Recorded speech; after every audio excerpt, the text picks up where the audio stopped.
You can come in now and take seats for services.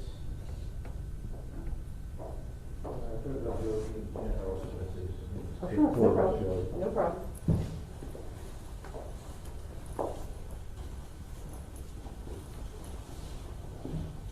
Thanks.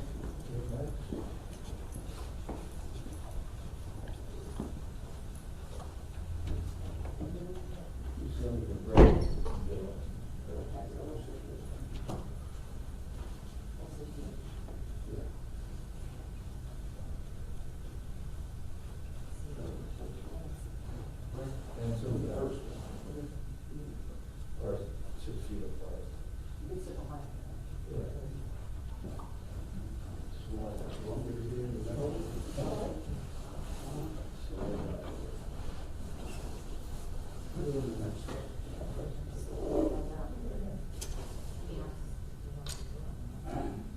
I'll sit here.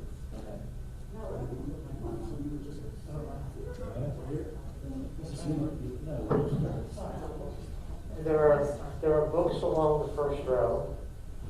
I'm going to ask if Jennifer, Brad, Fred, and Herb, there's ribbons in the books. And Fred and Herb will put that ribbon on the right-hand side. And Brad and Jennifer, you put the ribbon on the left-hand side of your shirt.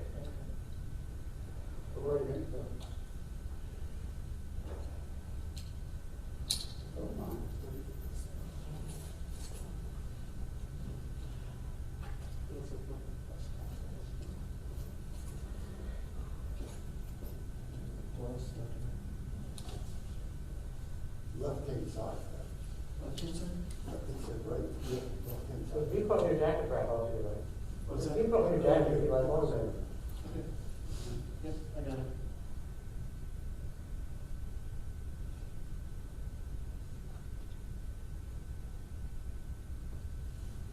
All right. Yep, thanks. How long do we wear these?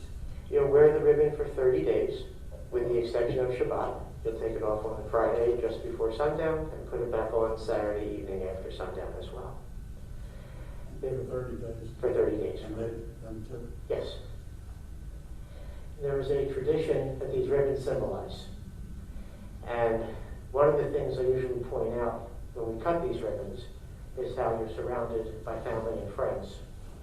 These are unfortunate times, as we all know, but you're surrounded with the most important people that can be here for you now to help support you during a difficult time.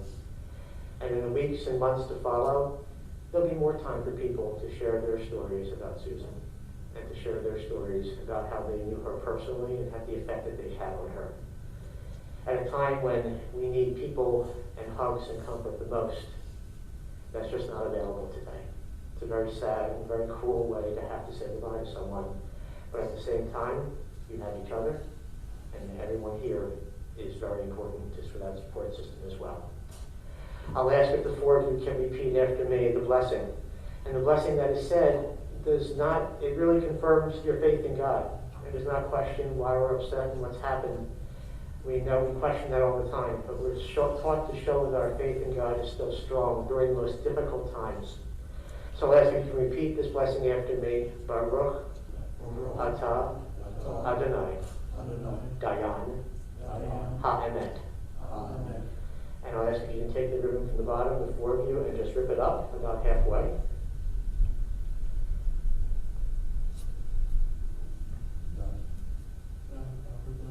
About halfway, yeah. Adonai Latan, Adonai Lakach, Yishem Adonai Barach. The Lord has given, and the Lord has taken away. May we praise the name of the Lord forever. Amen. Begin this service in loving memory of Susan with the reading of the 23rd Psalm. Mizmor David, Adonai Roli Lelechsar, Benot Esher Yarbitzeni, Aleinu Hunah Yehaleni. Those are the first words everyone is familiar with for the 23rd Psalm. Now, I'll ask if anyone would like to join me in the recitation in the English, please do. The Lord is my shepherd, I shall not want. He maketh me to lie down in green pastures. He leadeth me beside the still waters. He restoreth my soul. He guideth me in straight paths for his name's sake. Yea, though I walk through the valley of the shadow of death, I will fear no evil, for thou art with me. Thy rod and thy staff, they comfort me. Thou preparest a table before me in the presence of mine enemies. Thou hast anointed my head with oil, my cup runneth over. Surely goodness and mercy shall follow me all the days of my life, and I shall dwell in the house of the Lord forever. There's another reading from the book of Proverbs that talks about a good woman, a good wife, a good mother, a good sister. And those words read, a good woman who can find, for her worth is far above rubies. The heart of her husband trusts in her, and nothing shall he lack. She renders him good and not evil all the days of her life. She opens up her hand to the needy and extends her hand to the poor. She is robed in strength and dignity and cheerfully faces whatever may come. She opens her mouth with wisdom. Her tongue is guided by kindness. She tends to the affairs of her household and eats not the bread of idleness. Her children come forward and bless her. Her husband too, when he praises her. Many women have done superbly, but you surpass them all. Charm is deceitful and beauty is vain, but a God-revering woman is much to be praised. Place before her the fruit of her hands. Wherever people gather, her deeds speak her praise. And that is why we're here today, to speak her praise, to remember her in every aspect of her life, no matter what relationship you have with her. I'm going to ask Fred to start. If you can stand right about here, I'm just going to put the microphone over, and you can speak right here. Listen, everyone can tend to project a little bit, so make sure right here is fine. Okay. Perfect. It's an unusual setting, and I'm really glad to speak on Sue's behalf. Usually when you come to these things, the rabbi meets you 5 minutes before, and he learns the names of the children, and the rest of it is just standard that he reads to everyone. That everyone was a good mother, a good wife, and comes all that standard speech. But for me, you're not going to hear that. You're going to hear just a few words about Susan really was. Irv, her husband, has been with her over 53 years. I remember they dated a year or two. And I'm the only one here today who was with her for 76 years. Susan and I and my brother Aaron grew up living in a very, very modest setting in North Philadelphia. The three of us shared the same bedroom, and we were our friends. There were no outside friends. There was no bike riding, except in the cellar sometimes. There was nothing there except Susan, Aaron, and I. They were pretty hard times. We had our only fun in the world was occasionally walking to Marshall Street, which was right near our home, where we could watch some of the vendors. Most of the vendors from the old country where Pop came from. Interestingly enough, as we stand here at Platt's funeral, one of the vendors was related to Harry Platt. Harry Platt's grandfather's wife, Judy, had a little shop called Rose's Sweet Shop. And Susan loved to go there. There were little tables outside, and Sue would sit there and she'd get sweets once a week or so. She loved them. And that was basically the highlight of those younger years. Life wasn't easy growing up in North Philadelphia in those days. The highlights of our life were really just Susan, Aaron, and myself, sharing make-believe stories, sharing Susan collecting our movie star books. Aaron and I pretending we were just on boats sailing around, and playing every Saturday morning. So it was rough. But out of the roughness, something emerged. And it started really emerging when Sue and I had to go to school. There was no school in our area that we could ever go to. This was the rough area. So Susan and I, before dawn, every day would walk to the trolley by my grandfather, and we traveled 3 different buses and a subway to get to our school. Then afterward, we'd come home together and share those moments where only brother and sister can. But the other thing that happened as we grew up is because of the conditions, Aaron and I developed an edge. I was pissed all the time because of where we were and the circumstances we had to live in, and was not happy. My mother had the same skepticism. Those of you who have know she was as tough as they come. And my grandfather had a different way. He was tough, really tough as a man, but he was nice inside. And then, so Aaron and I grew up, especially me, with a bad attitude toward a lot of things. But no matter how bad it was, in terms of where we lived, how we lived, the circumstances we lived, there was Susan. So no matter how bad it was, Susan was always there as the good one. Susan was there to always be with Mom, always go to synagogue with Mom on Marshall Street, always to shop and help Hubby with dinners. While Aaron and I were doing more rebellious things, Susan was the good one. So if ever you remember the parable about the good son and the good daughter, Susan was really the good daughter. She took care of everybody. She took care of Mom. When Mom passed, Susan and I were the last ones to be with her at the time. And I remember like it was yesterday, my mom was about to go, and I was there first and called Sue on the phone and said, Sue, Mom's going soon, you gotta get here. She must have driven from Cherry Hill to Hahnemann Hospital, like in 10 minutes. And we shared together the loss of our mother. Same way we shared together, Susan and I. Aaron wasn't there. We shared together the loss of our grandfather and grandmother at the Jewish Geriatric on Chapel Avenue. So we shared together the good times that they were, the bad times, but we were always together.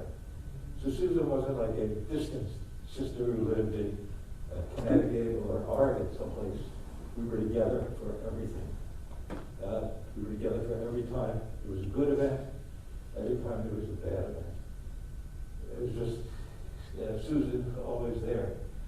And then when she met Irv, I wasn't at the wedding, I was in the airport at the time, but Susan came very, very close to Irv's family. She dearly loved Irv's mother, Gertie, and spent so much time with her, especially near the end. She took care of Gertie like she was a real mother, and she took care of everybody like she was a real mother. She would come to our house, remember Joe and Andrew, Aaron, and she was always the one that was helping, always the one that was nice. So whereas rabbis always give the story, she was a great woman, great mother, she was great, loved her kids, and sometimes doesn't even apply to the people they're talking to. To Susan, it applied. So now that my sister's gone, a piece of me is gone. A piece of me that I held in my heart and soul for 76 years and can never be replaced. Thank God I got my family, Andrew, Jody, Carolina, and Connor, and my other family, Herb, Brad, and Jen. They'll be there for me, but no one can be there to replace Susan. Herb and I spent days and days during the last week or so with Sue, taking turns sitting by her side as she slowly started going. But did she go right away? No. My sister for 10 days without water or food, just lay there in her heartbeat. She wasn't ready. Whereas she was always the one growing up that was soft and easy to get old, now she changed.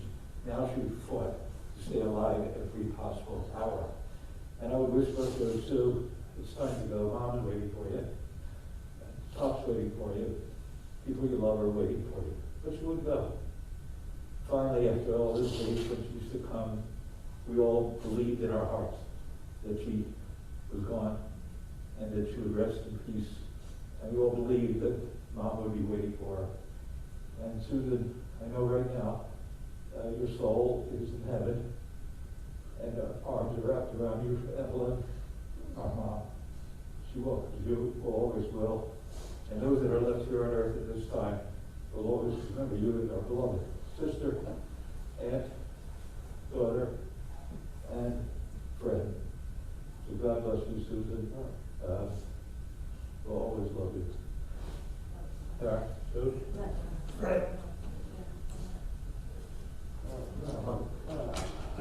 Very nice. Jen? Tara?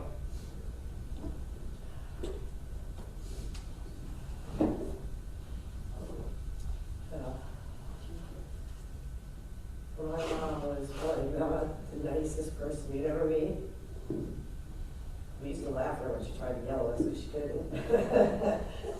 So it was always, wait till your father gets home. But it's funny that you mentioned the bagels, because my mom did always volunteer for everything. Nursing homes, I mean, she took care of people she didn't know. And she took care of our family too. But talking about Marshall Street, we spent a lot of time in Philly. Every weekend, we had to spend hours driving to go sit with Bobby. Bobby would run around with the paddle. And she would ball off of and chase us around. But we used to sit there and watch the days of our lives, and then Mom would come with all the food and take care of everybody. She always gave us everything we asked for. There was nothing that we wanted, ever. She used to take us, you remember Botlinnick's? I mean, if we were asking for thousands of dollars clothing, I don't know how she paid for it, other than that, didn't earn money, but she always made sure we had everything that we wanted. Everything. She was a good mom. She was a good person.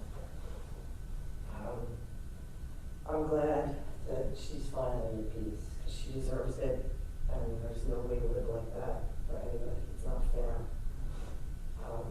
But she was a very good person. I'll miss her every day. It's a shame too, because when she turned with the dementia, she just wasn't there anymore. But she wanted to be, but she couldn't. But everybody took care of her, and I appreciate what everybody did, because I'm so far away. I mean, I used to talk to her every day. Grammy used to do the same thing. Grammy would call up every day, wait for Maple Shade, and go, is it raining over there?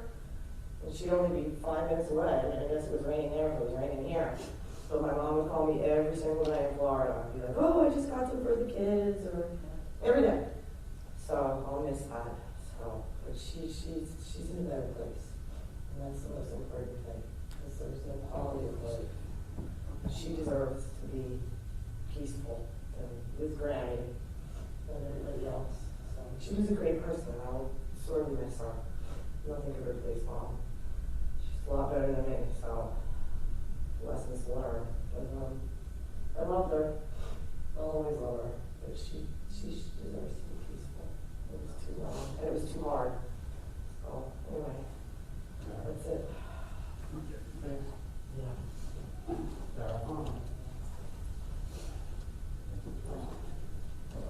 She's a good mom. Yeah. Aunt Susan was my special aunt, and growing up with her and Jennifer and Brad and Uncle Herb, we were super close. She took care of us, she drove us places, we were like her other kids. As we got older, nothing ever really changed. She was always a constant in our lives, checking in, making sure we were okay. When I started teaching, she was there for me. She was working with me in the building that I taught in. And as you guys all know, I shared the story with you that she would just come in and pop her head in and see how I was doing and give me a hug and a kiss in front of all my students and say that she was my favorite, that she was my favorite aunt. She would plop down right at my desk and eat her lunch while I was teaching. But that was her. She was just really proud of me. And then when I had kids, she was also there for them, and they loved her. And as she started not feeling well and things started going bad, I was there for her. She was always there for me. That's when I was there for her. And I took her to the movies and to the cleaners and did her errands with her. Took her to see my daughter. And up until the end, we just were there to support her and be with her. And like Jen was saying, she's at peace now, and she deserves that. She was the best. Everybody loved her. Everyone called her Aunt Susan. That wasn't, that didn't know her. And she was just amazing. So she will be missed by me, by Sean, by Ryan, and by everybody.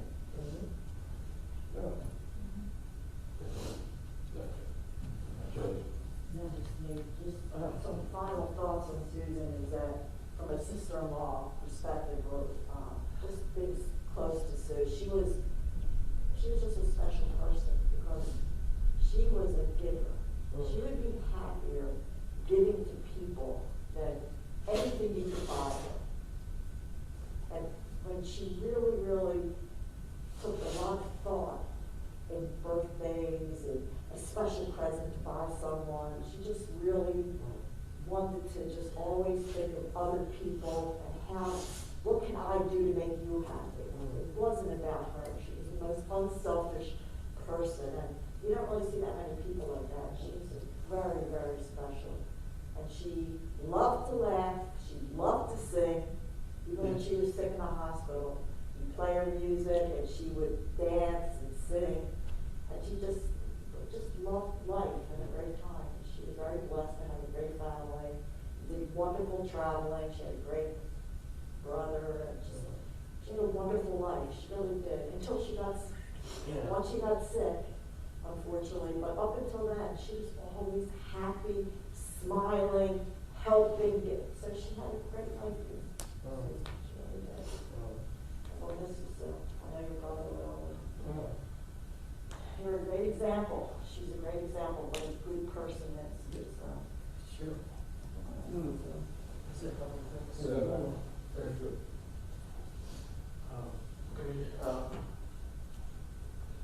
So, what can I say about my mom? I loved her so much. She always would drive me places, to concerts. I remember one time my friend Glenn and I, she let us camp out. I was 16 years old. Camp out in front of Veterans Stadium to buy Pink Floyd tickets. They let us go overnight in the middle of Philadelphia to buy tickets for a concert. Pink Floyd, and then Grateful Dead also.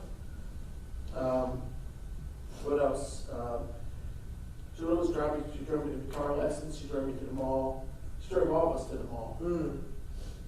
And she used to, I remember after school, in elementary school, she would take me to Temple Manuel for Hebrew school, and she would sell bagels at the bagel store. My friend Glenn and I would run around scaring all the little kids, and she wouldn't say anything.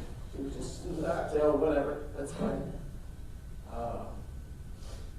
So that's what I wanted to say about her. I loved her so much. She's really shaped my humor.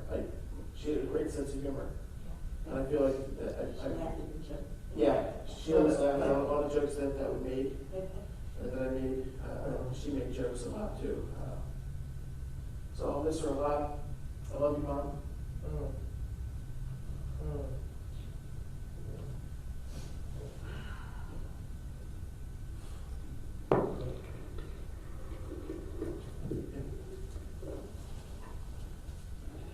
Thank you all very much for sharing your thoughts. There are two poems I'd like to read. One is entitled "Do Not Stand." Sorry, I'm free. Don't grieve for me, for now I'm free. I followed the path God has laid for me. I took God's hand when I heard God call. I turned my back and left it all. I could not stay another day to laugh, to love, to work or play. Tasks left undone must stay that way. I have found that place at the close of day. And if my passing has left a void, then fill it with remembered joy, a friendship shared, a laugh, a kiss. Ah, yes, these things I too will miss. Be not burdened with times of sorrow. I wish you the sunshine of tomorrow. My life's been full, I savored much. Good friends, good times, a loved one's touch. Perhaps my time seemed all too brief, but don't lengthen it now with undue grief. Lift up your hearts and share with me. God wanted me now. God set me free. At the rising of the sun and its going down, we will remember Susan Koffler. At the blowing of the wind and the chill of winter, we remember a dear wife. At the opening of the buds and the rebirth of spring, we remember a giving mom. At the blueness of the skies and the warmth of summer, we remember a dear and loving sister. At the rustling of the leaves and the beauty of autumn, we remember a sister-in-law and aunt. At the beginning of the year and when it ends, we will remember her. As long as we live, she too will live, for she is now a part of us as we remember her. When we are weary and in need of strength, when we are lost and sick at heart, when we have joy we crave to share, when we have decisions that are difficult to make, when we have achievements that are based on hers, we will remember her. As long as we live, she too will live, for she is now and will always be a part of us, as today, forever, we remember her. I'll ask you to pause just for a moment to remember Susan and what she meant to you.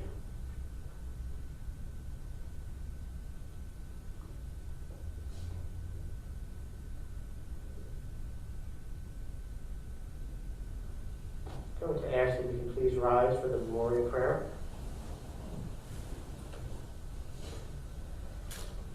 El Mole Rachamim, Shorchein Bam Romim, Hamizeh Menucha Nekona, Tacha Kadvei Hashina, the Ma'alo Kedushim Achorim, Kizara Harakia Maskirim, et Nishmat Susan Koffler, Sha'afa Halama.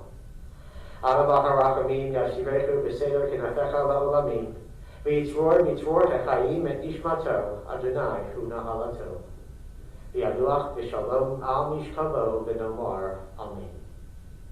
O God, full of compassion, thou who dwellest on high, grant perfect peace among the holy and pure unto the soul of a beloved wife, mother, sister, sister-in-law, and aunt, Susan Koffler, who has gone to her eternal home.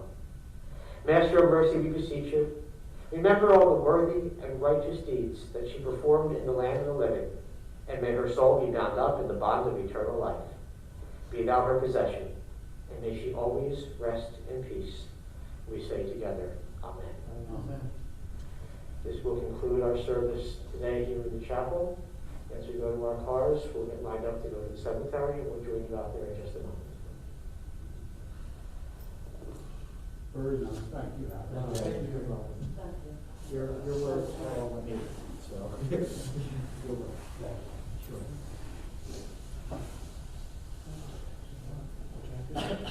Yeah.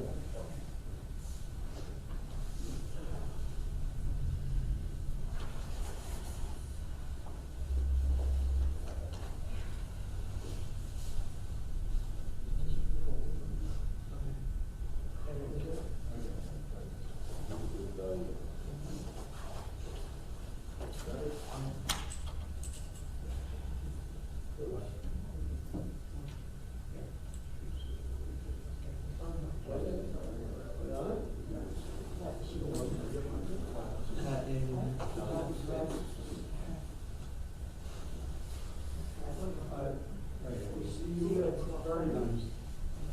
12:30. Yeah, I know. She loves it. Myself.